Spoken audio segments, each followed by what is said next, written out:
तेरे रे मेरी छोरे मैं तेरी, तेरे रे मेरी जान मांगे हो, तेरे तो जान मांगे हो, तुम मेरी आँख बज की हुई से, मैं कौन तेरी जान मांगे हो।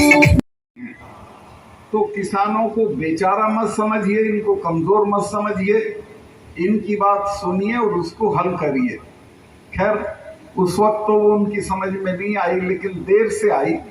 फिर तो माफी मांग के भी तीनों कानून वापस लिए, लेकिन तबीयत में तभी भी ईमानदारी नहीं थी। ये कहा कि हम ये क्या है वो MSP, इसको वापस लेंगे। बिना MSP को वापस लिए हमारा गुजारा नहीं है, लेकिन आज तक MSP वापस नहीं ली गई। और अतुल प्रधान ने सही कहा कि उसे वापस लेने की जो कमेटी बनाई है, उसका जो चेयरमैन है वो है जिसने ये तीनों कानून ड्राफ्ट किए थे, जो सेक्रेटरी था एग्रीकल्चर का। तो कुल मिला के ये लगता है कि सरकार की नीयत अभी ठीक नहीं है और आपको लड़ाई लड़नी पड़ेगी।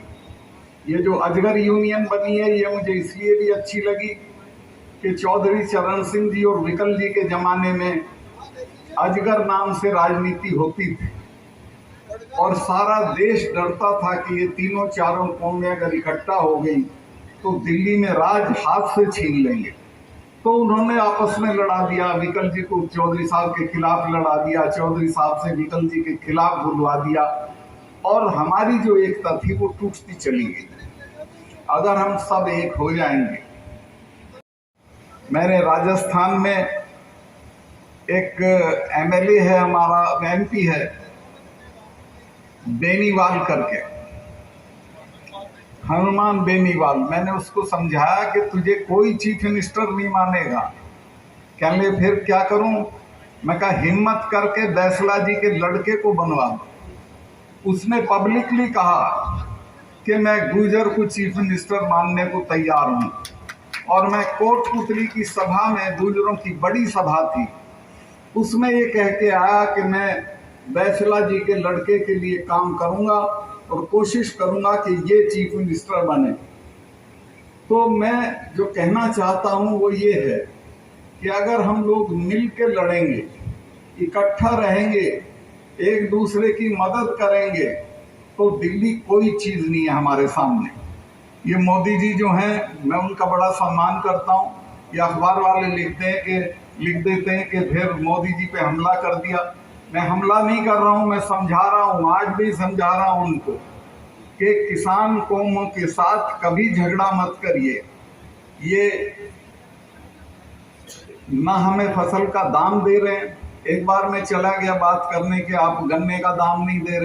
जी की तरफ देखा कि क्या करें, उन्होंने कहा बेफिक्र रहो मैं हूं, और रात के 2 बजे भीड़ को ले जाके मेरठ जेल के ताले तोड़वा दिए और सब लोगों को बाहर निकाल दिया। उनको फांसी हुई, लेकिन उनकी वजह से उस लड़ाई को ताकत मिली। तो कितने लोग हैं जो आपके बीच में थे और जिन्होंने देश की आज़ादी की लड़ाई में हिस्सेदारी करी। दिल्ली से लेके और बुलंदशहर तक का जितना खत्ता है, दादरी के आसपास के इलाके, यहाँ के कितने लोग अंग्रेज ने फांसी पे चढ़ाए, कोई गिनती नहीं है।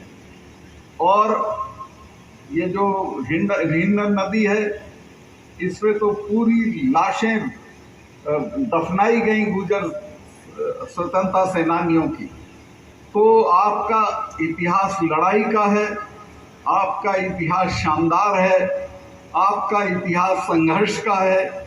इसको कायम रखना है और आगे बढ़ाना। तू कत्ल करे है कि करामात करे।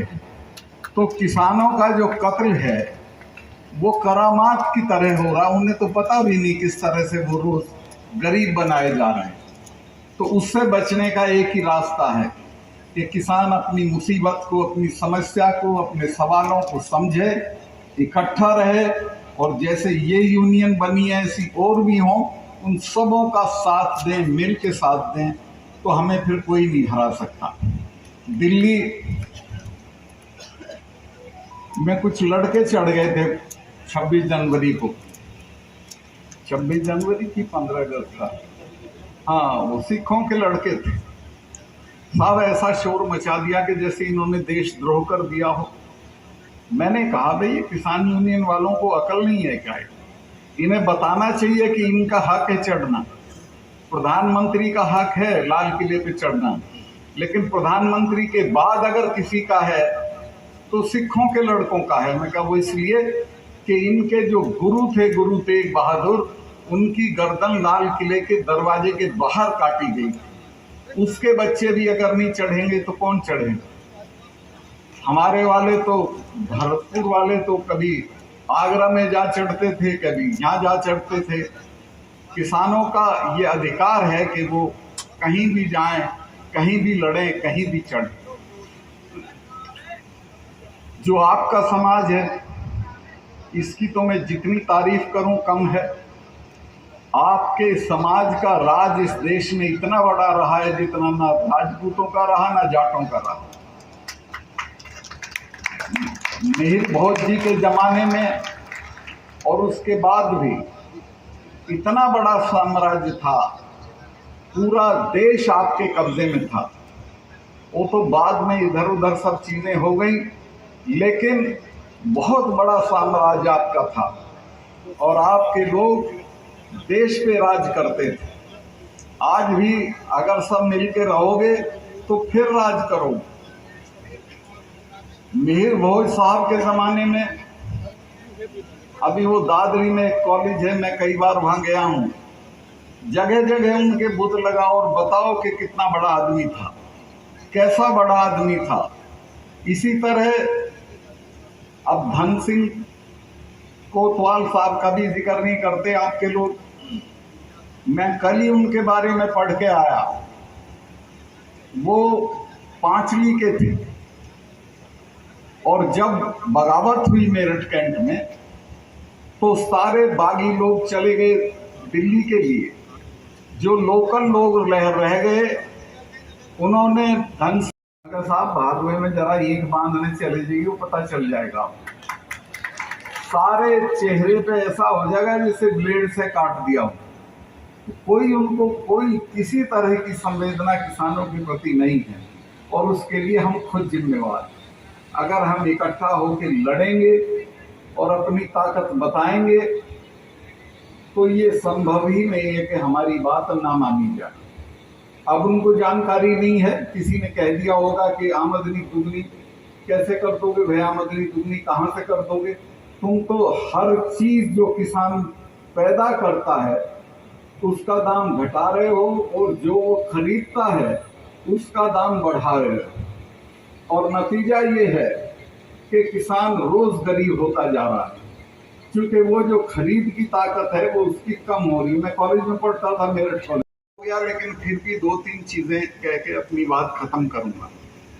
मैं कश्मीर में गवर्नर था तो वहां पे मेरे सामने दो मामले आए। जिस दिन मैं गया और वो थी उसके 2 दिन बाद ही, एक में अंबानी था और एक में एक और था जो मिनिस्टर रहा था, हसीब द्राबूस का नाम। दोनों केसेस में 150 करोड़ रुपए की रिश्वत थी। मैंने दोनों फाइलें रोक कैंसिल कर दी, लेकिन फिर भी चूंकि अंबानी उसमें था, प्रधानमंत्री जी का मित्र था, इसलिए मैं दिल्ली चला आया और मैंने कहा साहब ये थी, मैंने तो कैंसिल कर दी। जिसको कोई रहम नहीं है इस देश के किसानों पर।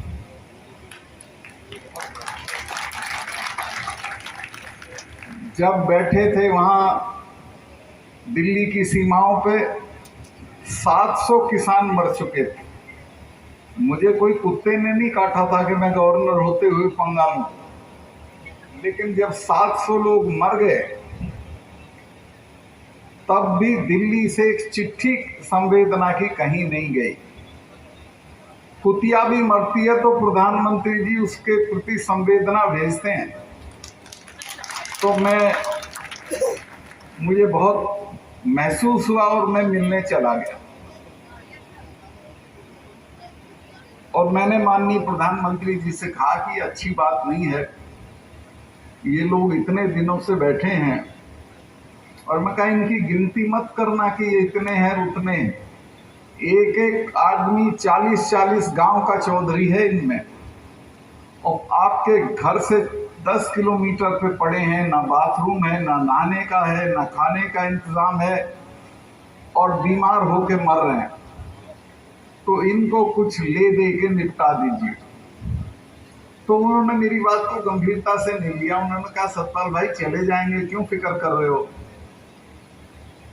तो मुझे जो एहसास था वो मैंने फिर कुछ ये सोचा कि सही बात बोल देनी चाहिए। मैं कहा जी आप इनको जानते नहीं, ये जब आप चले जाओगे तब जाएंगे, ऐसे नहीं जाएंगे। और इनमें खास तौर से सिखों को तो आप बिल्कुल जानते ही नहीं। ये तो वो हैं कि 300 साल नहीं भूलते हैं। और मुझे ये बात इसलिए मालूम थी कि जब इंदिरा जी ने ब्लू स्टार ऑपरेशन कराया तो उसके बाद अपने फार्म हाउस पे 1 महीना महामृत्युंजय का पाठ कराया। अरुण नेहरू मेरे दोस्त थे, उनके भतीजे थे। उन्होंने पूछा कि फूफी आप तो इसमें यकीन नहीं करती थी, आप तो क्या हो गया। उसने कहा तुम्हें पता नहीं है, मेरे से गलती हो गई। इनका अकाल तख्त या स्वर्ण मंदिर जिसने भी छुआ है वो आज की तारीख में जिंदा नहीं है। मैं भी नहीं बचूंगी, ये मुझे मार देंगे। और वही हुआ, वो मारी गई। जनरल वैद्य मारे गए, जनरल डायर मारे गए लंदन में जाके, और शहीद भगत सिंह ने को लेकर, किसानों के उत्पीड़न को लेकर आप पूरे मुखर हैं, लेकिन समाज में आज भी असमानता है। राजस्थान में नीची जाति का बच्चा मरबे से पानी आप पी लेता अखबार है। वाले हो कोई और हो? जी, अखबार की तरफ से हो? जी, जी। किससे? सहारा से। लेकिन आज भी असमानता है समाज में, इस पे आपकी प्रतिक्रिया क्या है? भाई मेरी प्रतिक्रिया वही है जो किसी की भी होगी, आपकी होगी। ये बहुत गलत है और इसको ख़त्म होना चाहिए। सर, समय समय पर आप किसान की आवाज़ उठाते हैं, किसान की बात करते हैं, जबकि भाजपा ने माना 2 बात, एक बात देर से मानी थी। आपने उस पर टिप्पणी भी की थी कि मोदी जी ने सही नहीं करी, मोदी सरकार, उस पर टिप्पणी भी आपने की थी। अब जगदीश धनखड़ जी को उपराष्ट्रपति बनाया है, इसके लिए क्या कहेंगे आप? अच्छा है, हमारे मित्र हैं वो। मुझे भी कहा गया था चुप रहोगे तो राष्ट्रपति हो जाओगे, मैं और चुप नहीं रहूँगा। भाई जितने भी साथी हैं बैठ जाएं। ऐसा नहीं करना चाहिए आपको, ये बहुत गलत बात है। प्रधानमंत्री लाल किले की प्राचीर से महिलाओं के सम्मान के लिए उद्घोष करते हैं, लेकिन गुजरात में हत्या और बलात्कार के आरोपियों को 15 अगस्त की बेला पे छोड़ दिया जाता है। आपकी प्रतिक्रिया क्या है? वो गलत है, उनके साथ बुरा हुआ है लेडीज़ के, और उनका छोड़ना बिल्कुल अनुचित है। क्या दोबारा से इसमें मूल्यांकन अवलोकन करना चाहिए गुजरात सरकार को? सारे जवाब आपके ही दूंगा और के भी दूंगा किसी के। हाँ जी, आर्मी की 4 साल की भर्ती। हाँ, उसका आपने भी विरोध किया था। उस पर मैं बोल चुका हूँ, वो बहुत गलत है। उससे फौज ख़त्म हो जाएगी। और ख़ास तौर से किसान, इनके पास तो यही 2-3 चीज़ें थी, ज़मीनें थी, खेती थी, या बच्चों की फौज की भर्ती थी, ये भी हाथ से चली जाएगी। किसान बैठते हैं, गन्ना बैठते हैं, किसानों के मूल्य की बात करें तो पिछला पेमेंट भी नहीं मिलता। वो हर साल यही होता है। इसको लेकर आपकी क्या राय है? बता चुका मैं अपनी राय। सर, जिस तरह से देश पूरी तरह से अमृत महोत्सव बना रहा है, 75 साल पूरे हो गए उसके बना रहा है, और इसी तरह से लखीमपुर में किसान 75 घंटे के धरने पर बैठते हैं। क्या वजह है कि अजय कुमार टैन को बर्खास्त नहीं कर पा रही सरकार? क्या वजह हो रहा है? अभी तो सरकार से पूछो, मैं कैसे बताऊं। 1 मिनट भी मिनिस्टर रहने लायक नहीं है वो।